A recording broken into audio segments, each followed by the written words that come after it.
ले आई रजा पेप्सी। जी हाँ दोस्तों, इंस्टाग्राम पे देखिए दोस्तों काफ़ी एकदम बवाल मचा के रखे हैं। जी हाँ दोस्तों, आप लोग देख सकते हैं इंस्टाग्राम पे मैंने रील ओपन किया है, देखिए ट्रेंडिंग में चला गया है। जी हाँ दोस्तों, और खेसरियल के फैंस इतना रील बना रहे हैं इस सॉन्ग पे, एकदम तहलका मचने वाला है। जी हाँ दोस्तों आप लोग से यही रिक्वेस्ट करता हूँ दोस्तों, पहली बार अगर मेरे आप लोग चैनल पर आए हैं प्लीज़ दोस्तों चैनल को सब्सक्राइब करना ना भूलिएगा, क्योंकि दोस्तों मैं इस चैनल पे भोजपुरी से रिलेटिव वीडियो अपलोड करते रहता हूँ। जी हाँ दोस्तों, बात किया जाए बस दोस्तों यूट्यूब पे, जी हाँ दोस्तों इसका राइट मेलोडी पे एक चैनल है दोस्तों, वहीं पे दोस्तों खेसारी लाल यादव का ले आई राजा पेप्सी गाना अपलोड कर दिया गया है। वहाँ पे देखिए दोस्तों 1 मिलियन से यानी कि लगभग इसका 2 मिलियन ही व्यू क्रॉस कर चुका है यूट्यूब पे। जी हाँ दोस्तों, 4 दिन के अंदर में 2 मिलियन व्यू क्रॉस कर चुका है। माना कि यूट्यूब पे ट्रेंड नहीं कर रहा है, लेकिन इंस्टाग्राम पे दोस्तों पूरा सोशल मीडिया पे ये गाना ट्रेंड कर रहा है। जी हाँ दोस्तों, आप लोग से रिक्वेस्ट है प्लीज़ चैनल को आप लोग सब्सक्राइब कीजिएगा, और आप लोग अगर आप लोग इस गाने को कितना बार सुने ये भी आप लोग कमेंट करके बतलाइएगा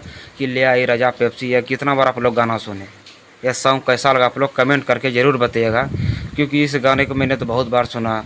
चलिए दोस्तों फिर मिलते हैं अगले वीडियो। थैंक यू अभी के लिए।